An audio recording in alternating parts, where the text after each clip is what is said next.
use kit, how to use it right after you have your baby, and then what you can use it for after that as well. We are so excited and thankful for you to come here. Just a reminder for those who don't know, Baby Live Advice support women and their families from preconception to early childhood. We are here to support you in any question that you may have via chat, video, or phone, as well as providing free educational classes for all pregnant persons and their families. So check us out. Go to our website, BabyLiveAdvice.com, and if you want to join a free class, do so at any given time. I'm going to go ahead and stop sharing my screen, and we'll let you introduce yourself and talk about Anja Health. Awesome. Thank you. So hi, everyone. Thanks for coming. I'm Catherine, and I'm the founder of Anja Health. I founded the company because of my younger brother, Andrew, so I named the company after him. But essentially, he was diagnosed with cerebral palsy after a near drowning accident when I was 3 and he was 1. And so following that, my parents began looking into treatments for cerebral palsy and really found that the most promising solution would be cord blood stem cells.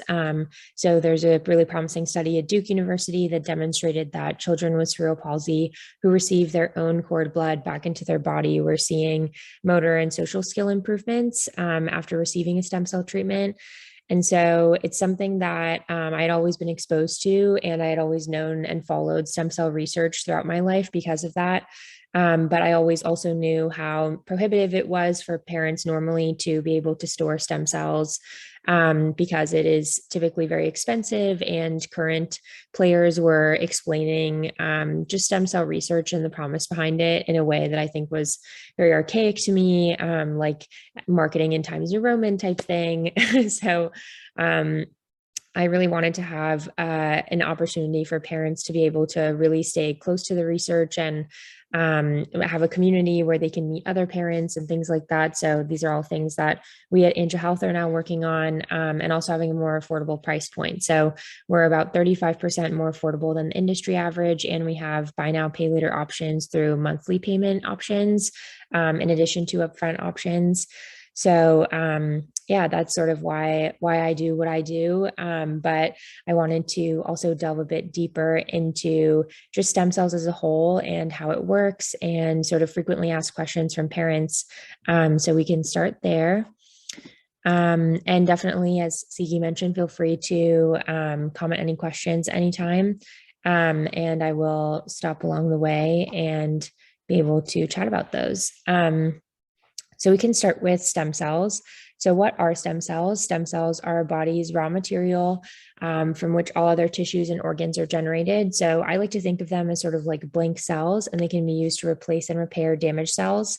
And typically they come from your bone marrow, but also the umbilical cord and placenta are super rich with stem cells because they spend the past 9 months being these blank cells that regenerate and just generally create new cells as your baby grows. So that's why the umbilical cord and placenta are so rich with them.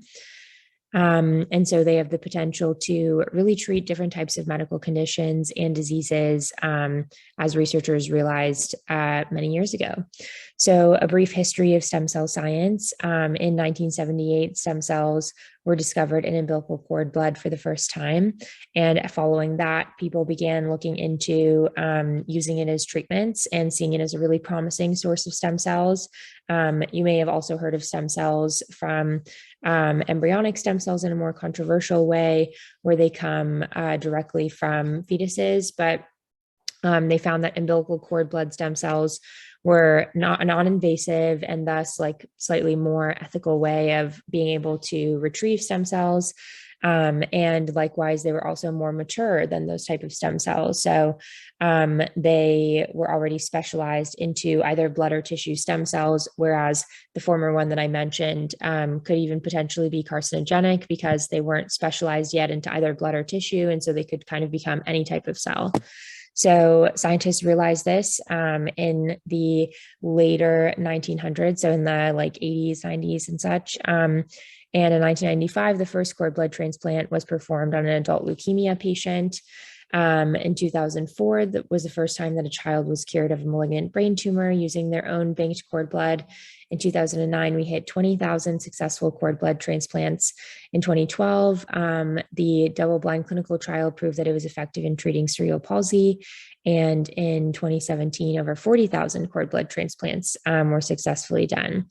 And one that is not on this timeline is the very first set cord blood transplant, which was for a type of anemia. And I actually had the privilege of meeting the very first patient and very first physician to do that. It was in 1981, I believe. And yeah, it was really interesting to really be able to meet them in person. And the patient, who he was a child at the time, it was his sister's cord blood that he used. So he then dedicated pretty much the rest of his life to everything related to cord blood, and which still to this day is involved in research and goes to these conferences where we talk about cord blood and things like that. So it can really have a huge impact on people's lives. And so for the reasons that I mentioned, people have looked to banking stem cells right at birth because they have been able to observe a real potential from them. So at Anja Health, we bank cord blood, cord tissue, and placenta because they're all rich in stem cells, either the blood or tissue stem cells, as I mentioned. So banking is a process of collecting potentially life-saving stem cells and being able to cryogenically use them for future use. So you can see this photo here on the right is us in our lab. Our lab is based in New Jersey, and I'm looking at literally some of our stem cells banked in this tank at around negative 190 degrees Celsius. And so we estimate that every 3 minutes, someone in the US is diagnosed with a disease that could be treated with cord blood stem cells. So every 3 minutes, someone is diagnosed specifically with a blood disease that could be treated with cord blood stem cells. But that doesn't even include the cord tissue and placenta related diseases as well. So these are the direct uses. I mentioned blood disorders and things like that, but specifically the cord blood stem cells that are specialized into blood stem cells, so used more so for blood regeneration, have been used to treat childhood cancers, sickle cell disease, metabolic disorders, inherited immune disorders. This past year in February, someone used it for HIV. They were the third person ever to receive a cord blood transplant for HIV. In 2012, someone used it for type 1 diabetes and was able to reverse their type 1 diabetes successfully through that, and things like that. So a lot of these are, whenever I talk about type 1 and HIV, people are kind of like, well, why don't people talk about a cure if that happened? But for those cases, they typically were able to find a match successfully. And normally people don't want to risk the chances of getting host versus graft disease, which is a consequence of using someone else's cord blood stem cells. But if you have your own, then you wouldn't have to risk this potential for the host versus graft disease, which is essentially the rejection that people talk about when people receive an organ transplant, then their body can reject it. So similarly, if you receive someone else's cord blood stem cells, it's seen as a risk because you have this potential for transplant rejection. But that's why I think it's so important for folks to save their own so that it's a 100% match for the baby and a partial match for other family members. And so they can potentially use it too. And this way there isn't a risk for rejection since it's already a 100% match. And so likewise, I talked about cord tissue and placenta stem cells. So these are the tissue related stem cells that are inclined to tissue regeneration. And these have been used for heart failure, liver disease, Alzheimer's, hair loss, sports injuries, even acne scars, eye conditions and wounds. So everything sort of tissue related. And specifically the placenta has been used for the eye conditions and wounds and acne scars. And placenta stem cells have also been used in tandem with cord blood stem cells for leukemia, just to have a greater volume. And so the idea is in the future, folks could potentially use placenta stem cells to sort of bolster any cord blood treatment. So these are just a few more stats that we always look to. So we estimate that 1 in 16 children may need stem cells to better their quality of life. And we also estimate that as high as 30% of people can't find a match. So this stat comes from for different ethnicities, there are sort of different probabilities of being able to find a match. And this is because donor pools tend to be solicited in very high income areas. So the donor pools are skewed very white, and matching happens via it doesn't have to happen via ethnicity, but since a lot of genetic things are passed down through certain ethnic groups, then they generally match by ethnicity, or that happens to be like a correlation. And so for that reason, 30% of folks can't find a match if you're Black specifically, but if you're white, for instance, or no, 30% of folks do find a match if you're Black. But if you're white, for instance, then 79% of folks find a match. And if you're mixed race like myself, then it's even harder to find a match. It's sort of a compounded probability. So for instance, I mentioned my brother earlier on. We tried to find a match for him, but couldn't find one. And so that is sort of what prompted me to understand the space really, and sort of the inequalities within it. And the last stat that we always look to is 31 states have laws that require OBGYNs to tell parents about stem cell banking. So that's why I'm so grateful that CE allowed me to come today, because it really is a legal mandate that you're at least informed of your options. But a lot of folks just aren't, because I think a lot of OBs will forget, or they don't know kind of like which company to refer themselves, and they don't feel fully confident and up to date with the research to really be able to answer parents' questions. Things like the cord tissue and placenta is relatively newer within the past 15 years or so. So especially if you get an older OB, I think they may not feel fully confident with informing you all about it, but there is indeed a law in 31 states that you have to be informed of it. Oh yes, feel free to place questions in the chat.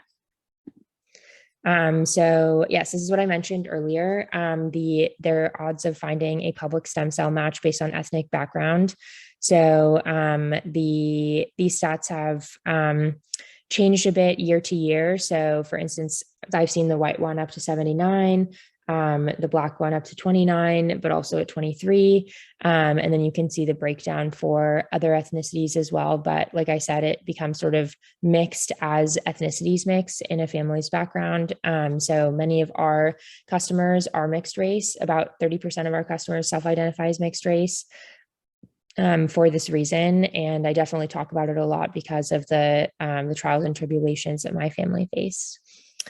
Let's see, from Ashley, what if my doctor care team doesn't understand what to do with the kit, especially in the middle of craziness of giving birth? When I had my first baby, there wasn't really a question about what to do with the umbilical cord and placenta after birth. Everything just happened so quickly.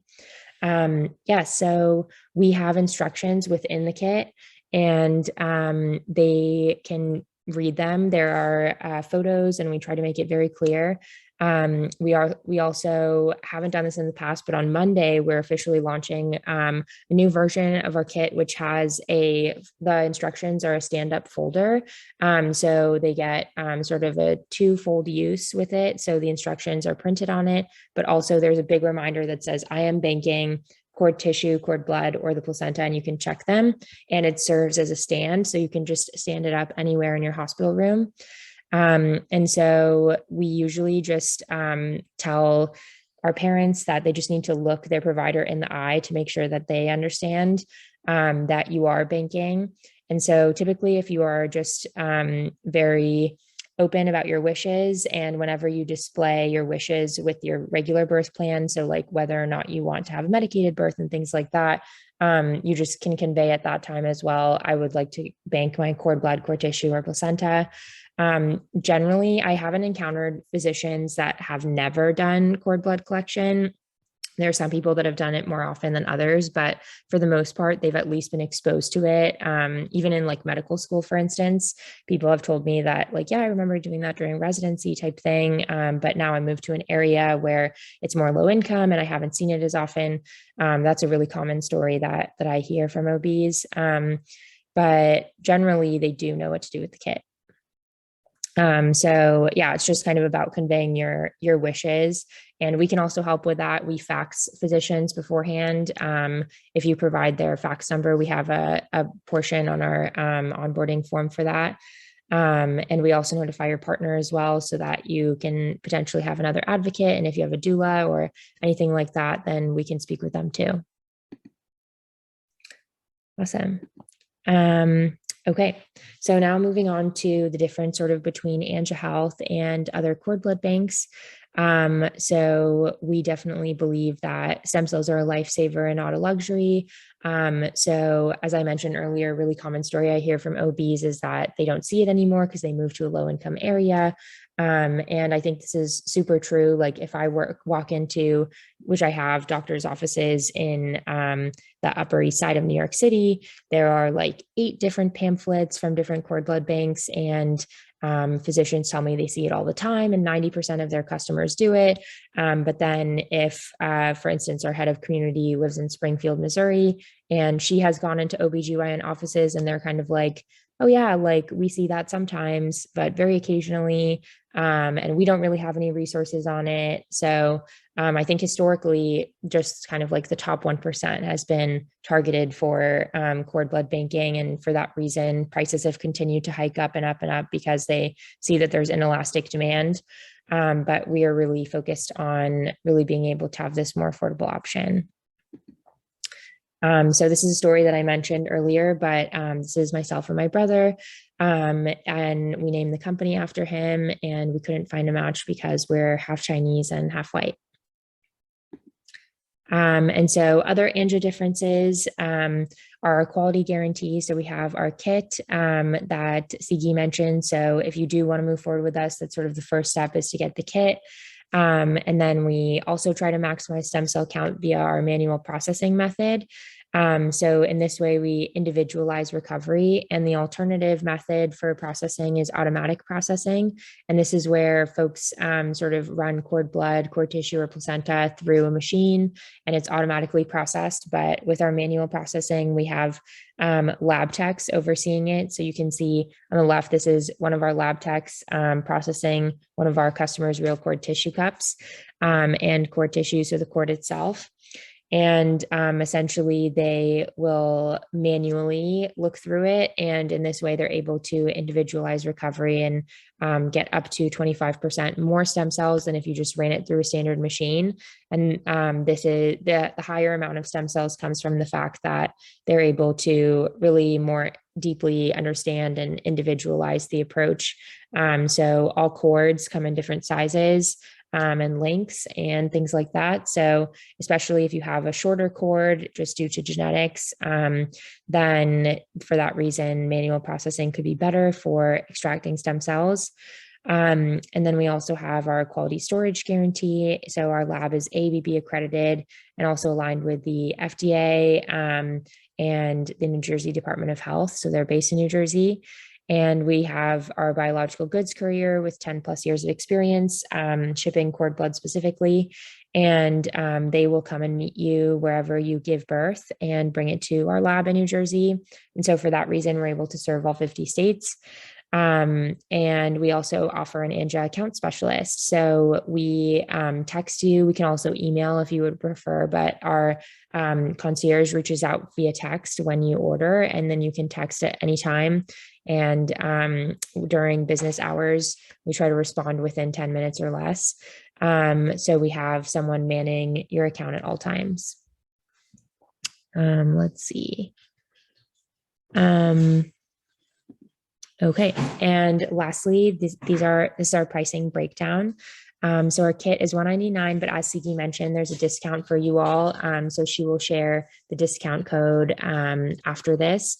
And so in that way, you're able to get a really hefty discount, and you can get the kit ASAP if you would like. And following 1 month after birth, then there are cryopreservation fees. So depending on whether or not you do cord blood, cord tissue, or also the placenta, it's $35, $65, or $85 a month. So it doesn't have to be exactly these two, but if you do any of the other two, so for instance, cord tissue and placenta, or anything like that, then it would still be $65. Generally, if people do two, it is the cord blood and cord tissue mix. But in the case of birth complications or things like that, where there's not enough cord blood, so we see that, for instance, in births where the cord is wrapped around the baby's neck and they have to cut it, things like that. So then in those sort of emergency birth cases, you can still bank with us and opt for the placenta instead, and we would still honor the original price of just the two. And so also important to note that these monthly installments go over the course of 8 years, but they cover 20 years of storage. So you get 12 years free. And then at the end of 20 years, you can choose to renew. So the stem cells don't expire or go bad in any way. There isn't any evidence thus far that demonstrates that cryopreserving the stem cells damages it. And that is from the very first stem cells that were cryopreserved, and when that was really becoming common practice over 20 years ago. So thus far, we haven't seen any damage, but of course, we would let you know about any research that comes out about it.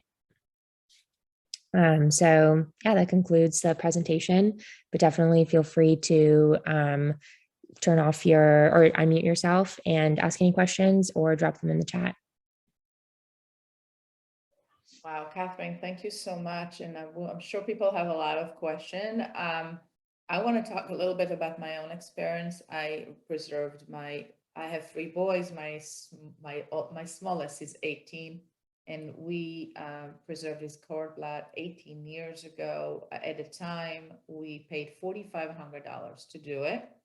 But my best friend has been diagnosed with a very rare form of leukemia, and we just a few days ago gave her my son cord blood from 18 years ago, and she's actually going to be safe now because of that. So best $4,500 I've ever spent in my life, for sure. Did not know that 18 years later I'm going to save my friend life with it.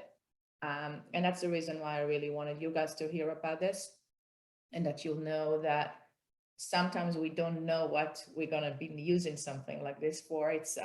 But sometimes we can really save a life. So thank you, Catherine, for having a different option that is a cheaper option for people who want to do something like this, but otherwise don't want to spend thousands and thousands of dollars.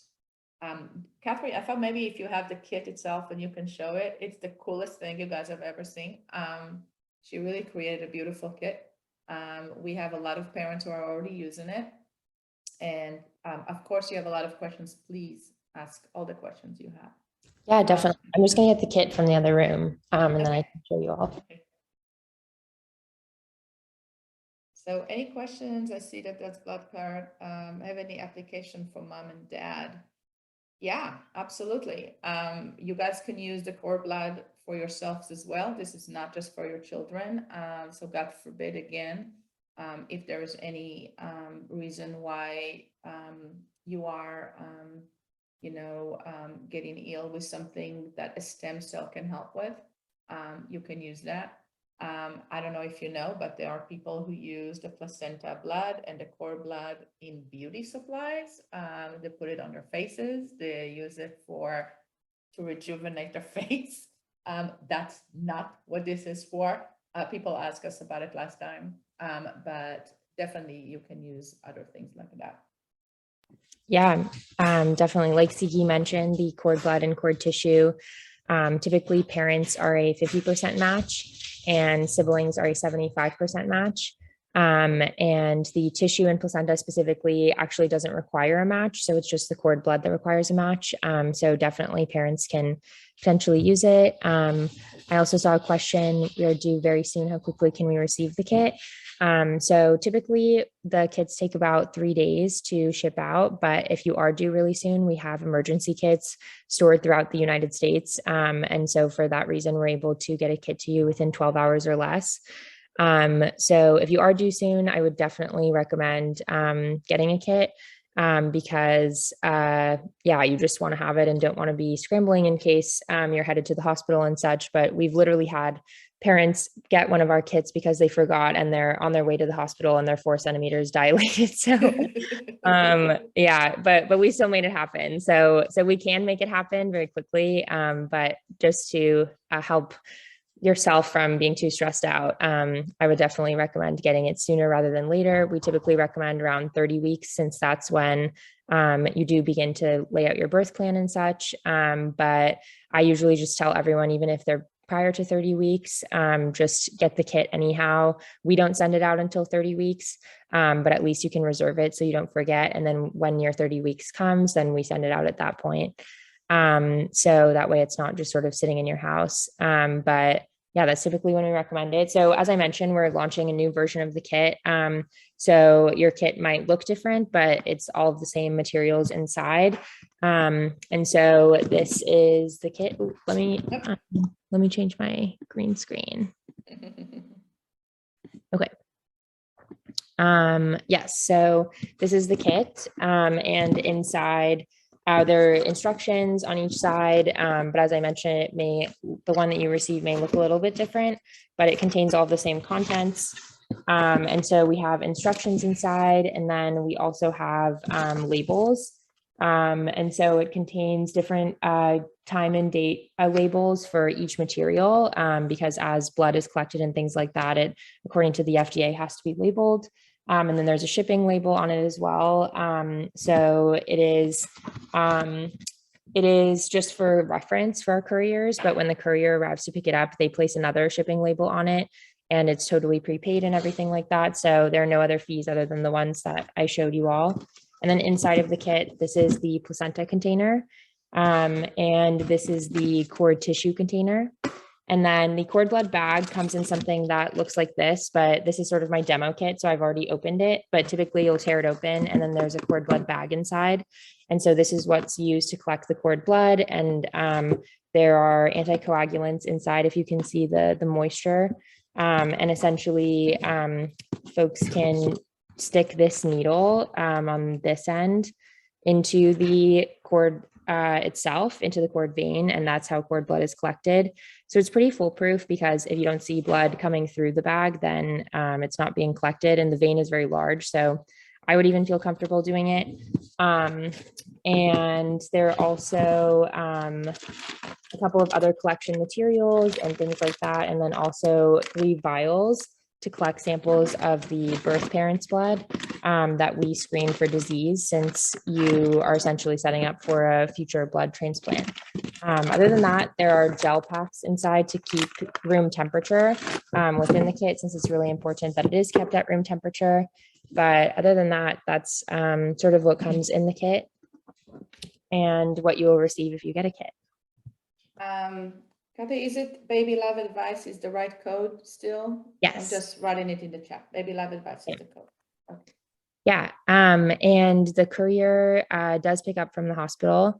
So essentially after birth, there's a pickup number on the box, but also on the instructions, and in all of the materials that we send you when you sign up. So it's in a couple places. But we have a separate line from our concierge line for a 24-hour pickup specifically, since our concierge is not 24 hours, although we try to generally cover from around like 8 a.m. to 8 p.m. But the pickup line is 24 hours. So you can just call and let us know what floor you're on and room number and things like that. And then the courier will come. In certain hospitals, they won't let couriers come up to the room, especially due to COVID. So in those cases, typically like a doula or nurse or like parent of the mother or husband or something like that will bring it down to the courier, and then they will bring it to our lab. Yeah, we had more than a few parents do it. We didn't hear of any issues at all with picking up, Catherine, not with our nieces or anything like that. So thank you for that. It sounds like the hospitals know what to do, so which is really good to know.